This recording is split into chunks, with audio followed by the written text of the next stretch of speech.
तीन घटनाएं आप लोगों ने देखी पूरे देश में एक साथ घटा। सबसे पहला घटना सुबह हुआ जिसकी तस्वीर आप लोगों के सामने आई, आप लोगों के लिए जारी की गई, आप लोगों के मार्फत एक संदेश के लिए वो तस्वीर जारी हुई। उसके बाद दोपहर होते होते रामलीला मैदान से आप ही के माध्यम से एक तस्वीर, एक तकदीर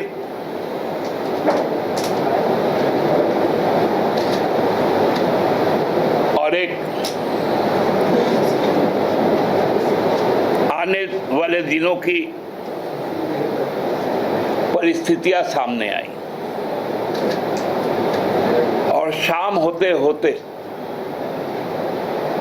मेरठ से भी पूरा एक परिदृश्य सामने आया और तीनों घटनाएं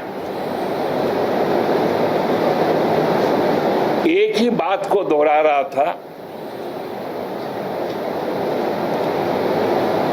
कि राम राज्य कहने वाले लोग किस दानवी रूप में अब सामने आए। पहली घटना जो हम लोग शुरू से कहते आए कि हमारे प्रधानमंत्री जी को आदिवासी, दलित, अल्पसंख्यक, मूलवासी, गरीब लोग पसंद नहीं है और ये पहला तस्वीर जारी करके ताकीद किया गया। इस देश में कई बार लोग देखे कि राष्ट्रपति भवन में कई जो राष्ट्रीय समारोह है, राष्ट्रीय उपाधियां है, वो दी गई।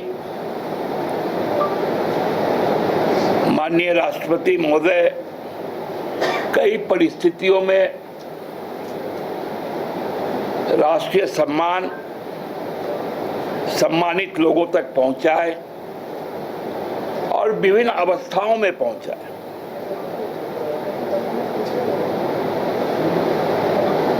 उसी की एक पुनरावृत्ति कल थी जब भारत रत्न पुरस्कार हमारे श्रद्धेय लाल कृष्ण आडवाणी जी को देने उनके निवास में जब गई माननीय राष्ट्रपति महोदया,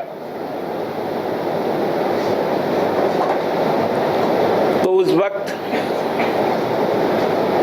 आडवाणी जी के बगल में मोदी जी बैठे हुए थे।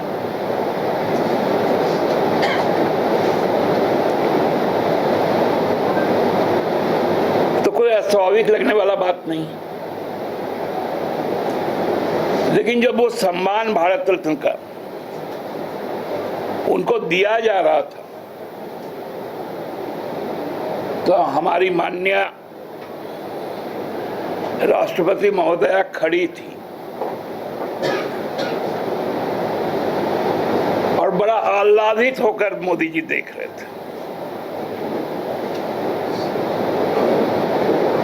ठीक है, आदिवासी है, दलित था, इसके पहले राष्ट्रपति, आप उनको संसद के दलित है तो चूंकि भूमि पूजन में तो लेके जाएंगे नहीं, उद्घाटन हुआ तो आदिवासी है तो लेके जाएंगे नहीं। आप दलित और आदिवासी का इज्जत मत कीजिए, कोई उम्मीद नहीं रखता है। लेकिन इस देश का राष्ट्रपति का तो इज्जत है, उसकी एक प्रतिष्ठा है।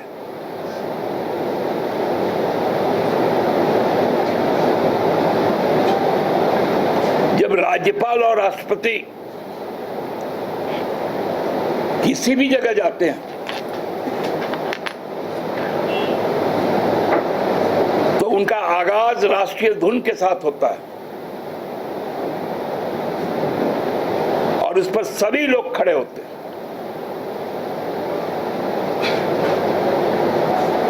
लेकिन कल का कौन सा ऐसा परिस्थिति था, क्या संदेश देना चाहते थे? जब चुनाव जनादेश का नोटिफिकेशन हो चुका है, पुनः चुनकर आप आएंगे या नहीं आएंगे, इसकी अभी निर्णय 4 जून को होना है।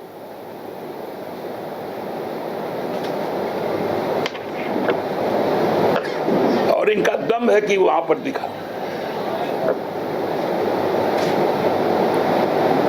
ये बहुत बड़ी घटना है।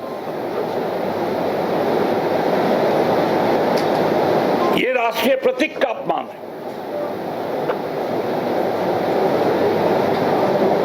भारत रत्न राष्ट्रीय प्रतीक है, भारत के राष्ट्रपति राष्ट्र के प्रतीक है। सर्वोच्च कमान उनके पास है, संयुक्त सेना का।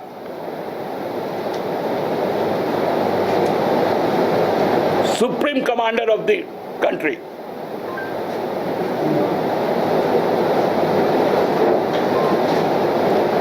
और जो एट्रोसिटी उनका है, उसके खिलाफ रामलीला मैदान का आवाज था। वहां के लोगों का उत्साह था तख्त बदलने का।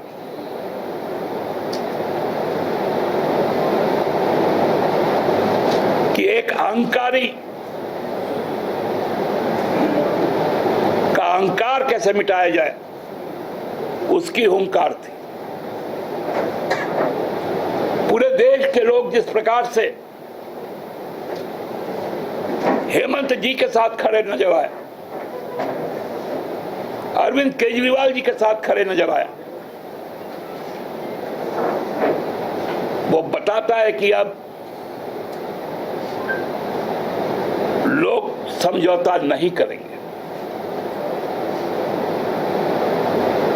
आप कितना भी आतंक का राज चला दो,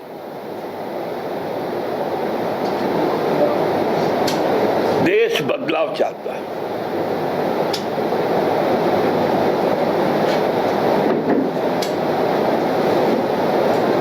अभी हाल ही में लद्दाख में जो 21 दिन तक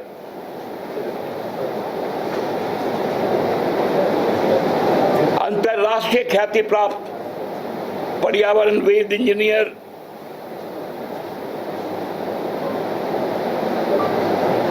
एजुकेशनल रिफॉर्मर सोनम वांगचुक ने जो लड़ाई लड़ी, वो लड़ाई क्या था? इसी अहंकार के खिलाफ था, इसी कॉर्पोरेट लूट के खिलाफ था कि पहले लद्दाख को अलग करो, फिर लद्दाख को लूटो। ये कौन सा कल भारत का रत्न से नवाजे गए?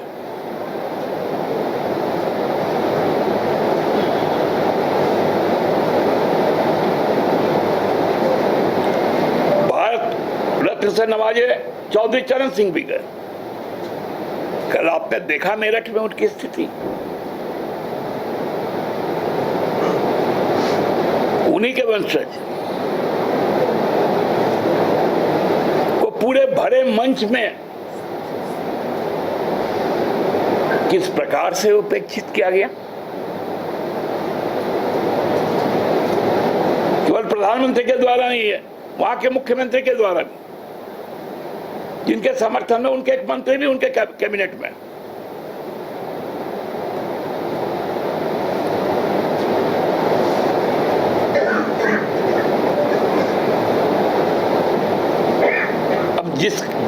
पार्टी का नेता, जिस देश के प्रधानमंत्री का इतना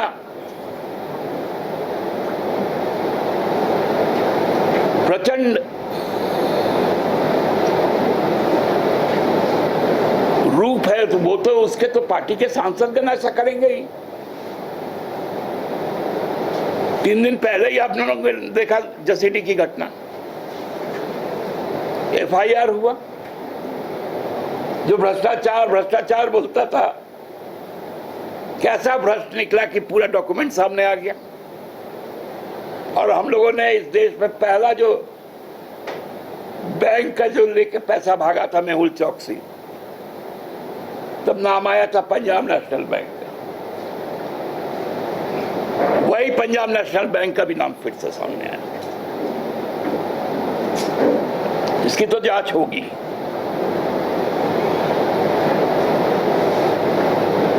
ये तो मुद्दा अलग है, मैं केवल बता रहा हूं आपको। उसमें तो पूरा डिटेल एक दिन हम करेंगे।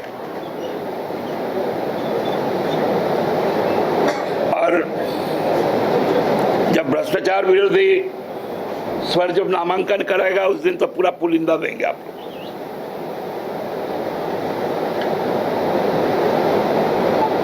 लेकिन ये कोई सामान्य घटना नहीं है, कल की घटना।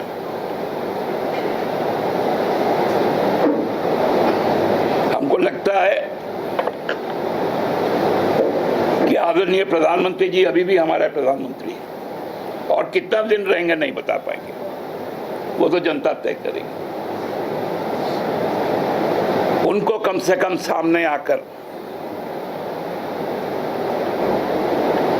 देश को बताना चाहिए कि आखिर ये परिस्थिति आई क्यों, और ये परिस्थिति आगामी दिनों के लिए क्या संकेत करती है। इतना ही, धन्यवाद।